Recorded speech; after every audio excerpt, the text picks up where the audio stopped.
So in this bowl we have melted brown butter and sugar. Teaspoon of vanilla. I'm going to mix all this up. I'm going to add in flour.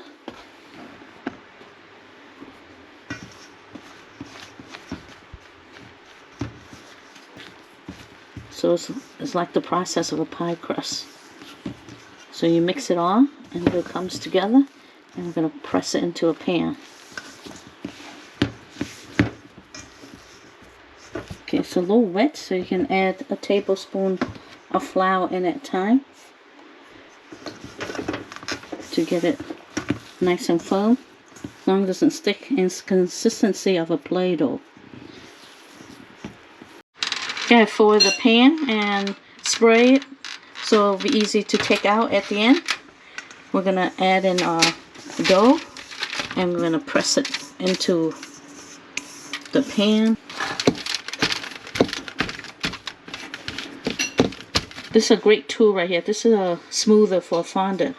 Great to smooth out your and press down your dough.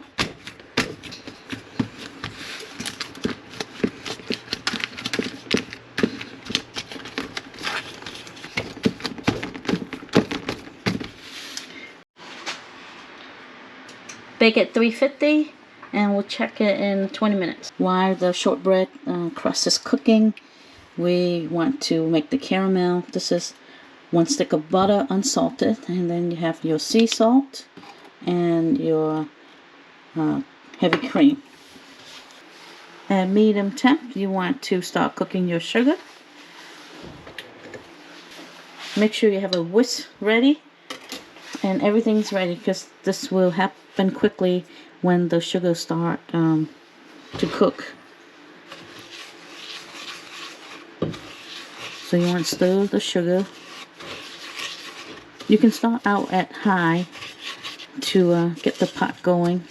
Once the pot is hot, bring it down to medium, because you don't want to burn the sugar too quickly. And now make sure you have a pot that's big enough, because when you add the butter in, when the sugar turns an amber color, it will bubble up, and you want a pot big enough.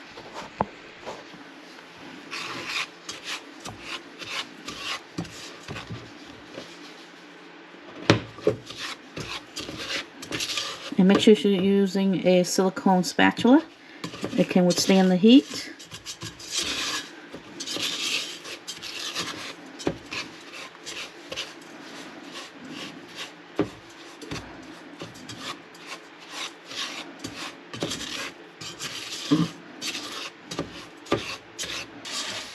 You see how sugar is melting?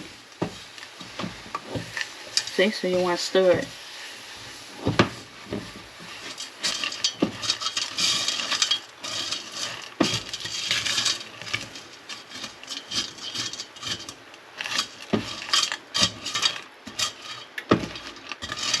Okay, I turned my heat down to, after about 5 minutes in, I turned my heat down to medium, so it won't burn the pot. Do you see this little spot right here, brown? Saw this little brown spot right there? You don't want any more brown spot.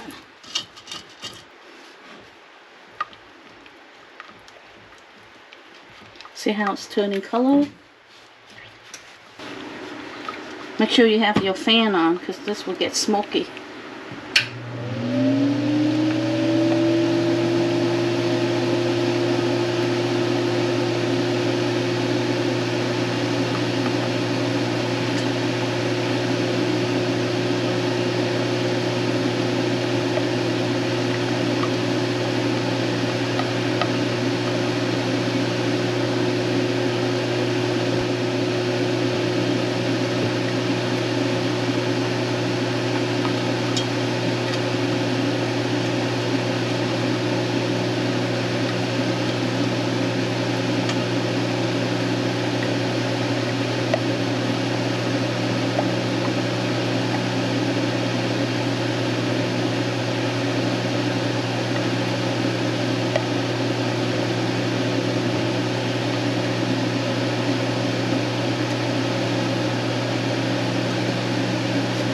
Okay, it's turning color now.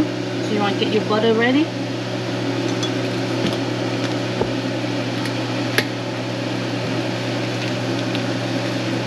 Turn off your heat. Still stirring it, and add in your butter.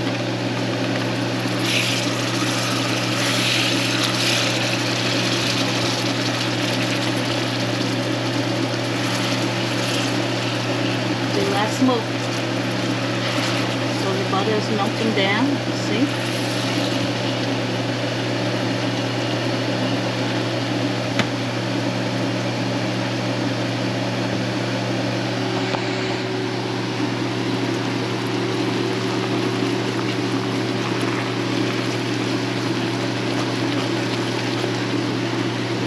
So right now your heat is off and you're doing residual heat. Now you want to add in your cream.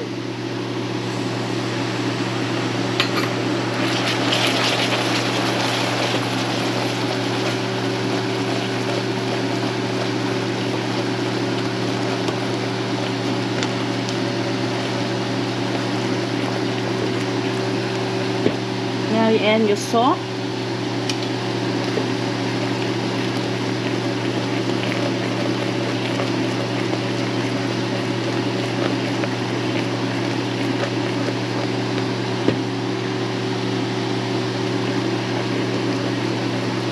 Now still residual heat, so you just let it boil. Just leave it on the stove here for a few minutes. So let it cook. And now just let it sit on the residual heat. See, still boiling nicely.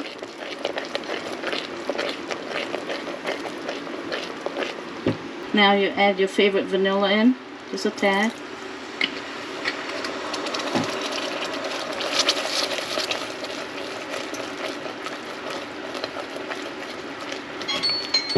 And that is our shortbread.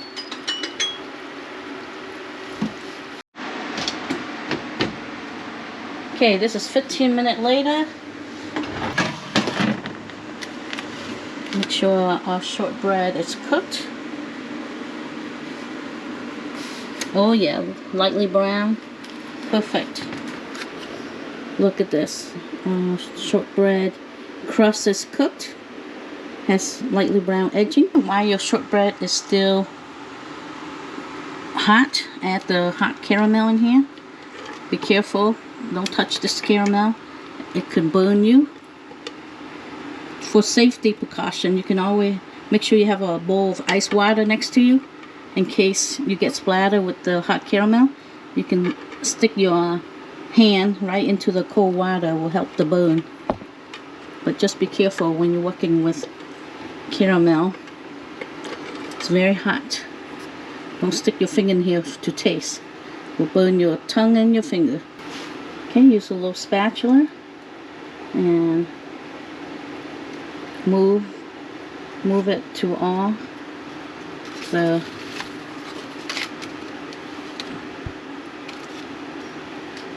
corners.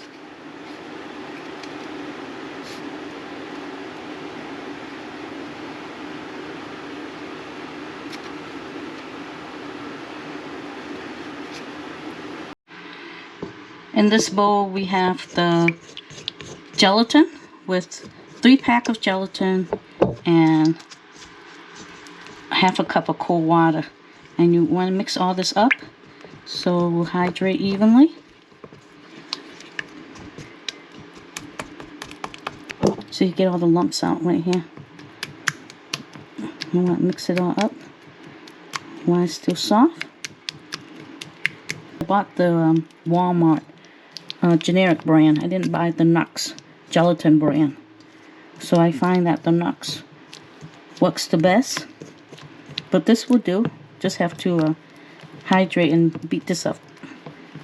Make sure there's no lumps in there. See? No more lumps. We have our gelatin blooming in this mixing bowl here.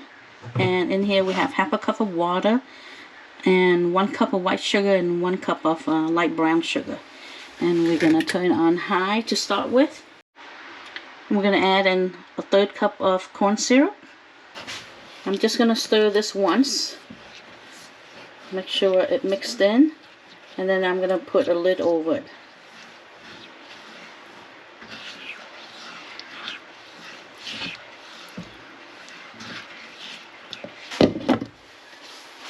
Okay, we put a lid over this.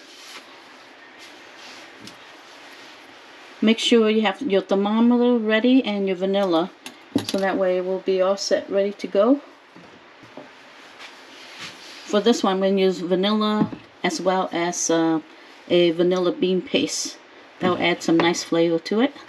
And we want to prep our chocolate as well while we're waiting for this to boil. So dark chocolate with less sugar, so that way our marshmallow is already sweet and we don't want to make it any sweeter. So we're going to melt down 1 cup so it will be ready when the marshmallow is ready.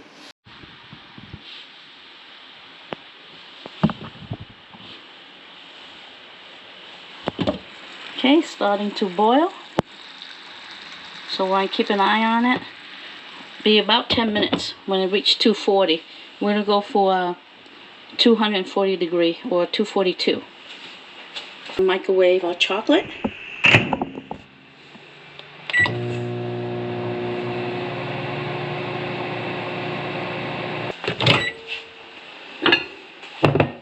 $30 at a time because chocolate will burn. So we just need another 20 seconds on here.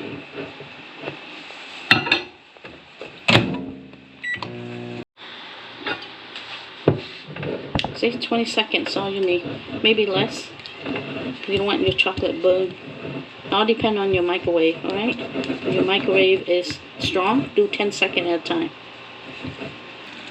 Check the temperature, see where we're at. We're at 212 right now. 237. So 240. We're going for 242. Okay, perfect.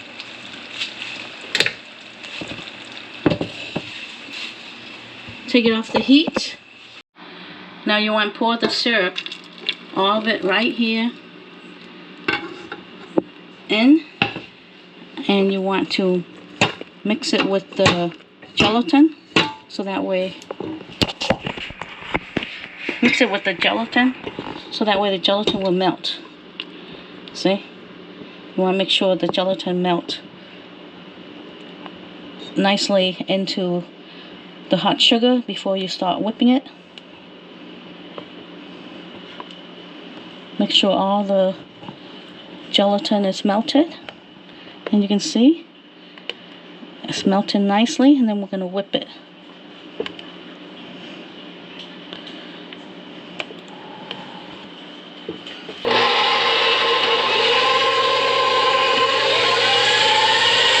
You want to start out slow and then move your beater up slowly to high.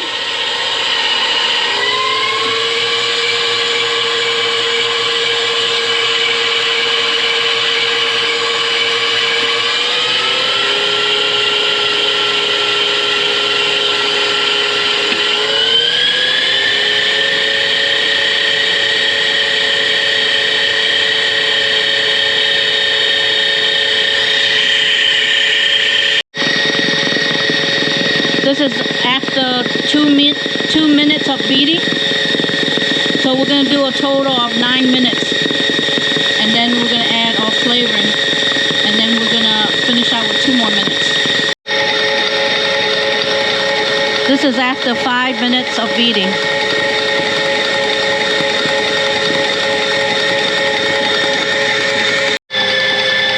This is at 7 minutes.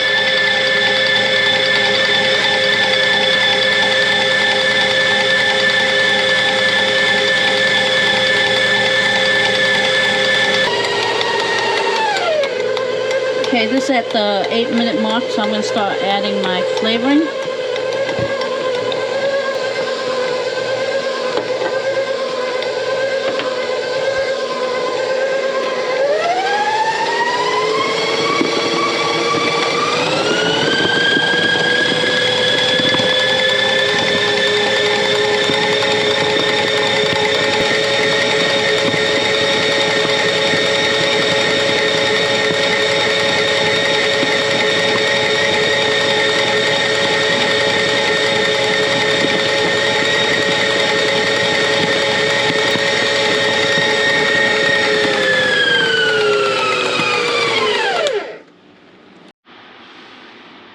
have residual heat here in the oven to keep the caramel warm here, so the marshmallow will set in it nicely.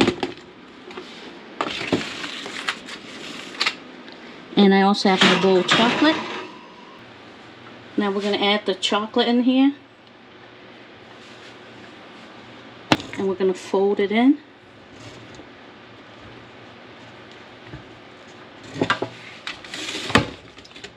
And quickly put into your pan.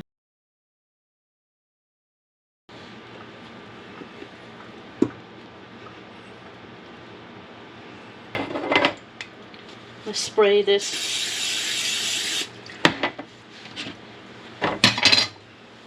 Add the rest of the chocolate on top.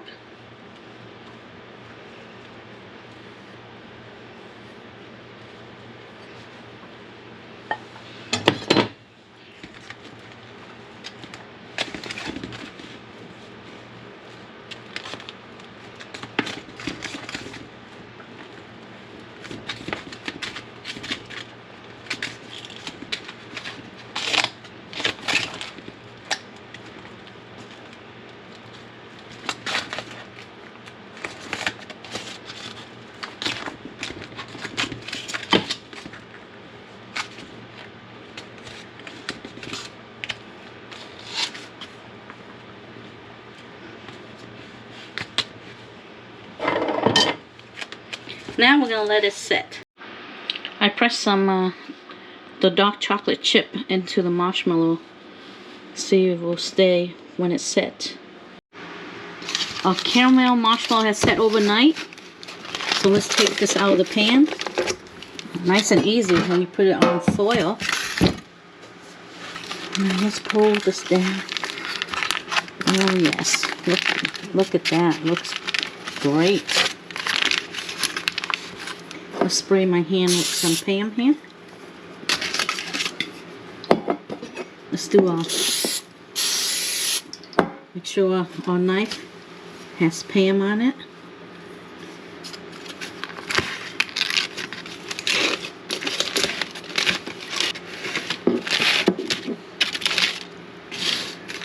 Look at now, it's easier to cut, you see?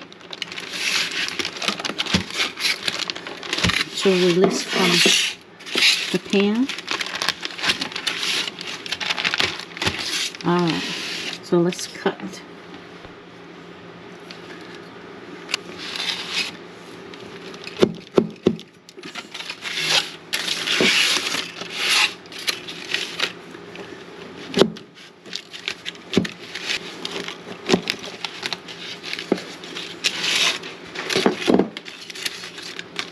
Look at that caramel and the marshmallow. You can see the layer of chocolate in there. Let's taste this new creation. It looks sweet, but I don't think it'd be sweet because I know the caramel made from scratch is not sweet like you buy in the store. Let's taste this. Wow. Great flavor. You know, I used the dark chocolate with less sugar. What a great way to fold into the marshmallow. You see the layer of chocolate and marshmallow by just a few fold. And the homemade caramel with a little sea salt in there. You can taste a hint of salt. It really balanced the whole marshmallow out. And with the brown butter crust right here. It is so good. You can eat this whole thing, no problem. By switching the recipe, instead of all white sugar, I did 1 cup of white sugar, 1 cup of light brown sugar, and a little bit less corn syrup. I did a 1/3 cup instead of 1/2 cup.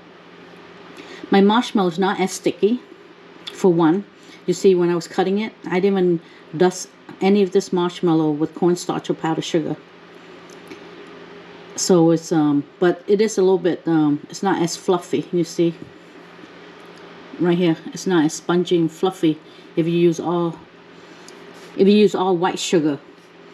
But I would rather decrease the sweetness, and this is just as good. It's delicious. Bon appetit. See you in the next video.